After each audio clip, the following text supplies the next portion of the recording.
Hey, what's up guys? So in this video, we will see how to change the date and time on the Samsung Galaxy A36 or the A56.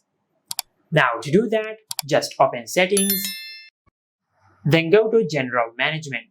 From here, just tap on Date and Time. Now to change the date and time, just disable Automatic Date and Time.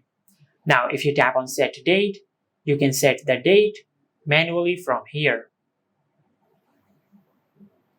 And if you tap on time, you can set the time manually from here, just like that. Now, if you want to set the date and time automatically, just enable this toggle. Now, once you do that, it will set the date and time on your smartphone automatically. And this is how you can change the date and time on the Samsung Galaxy A36 or the A56.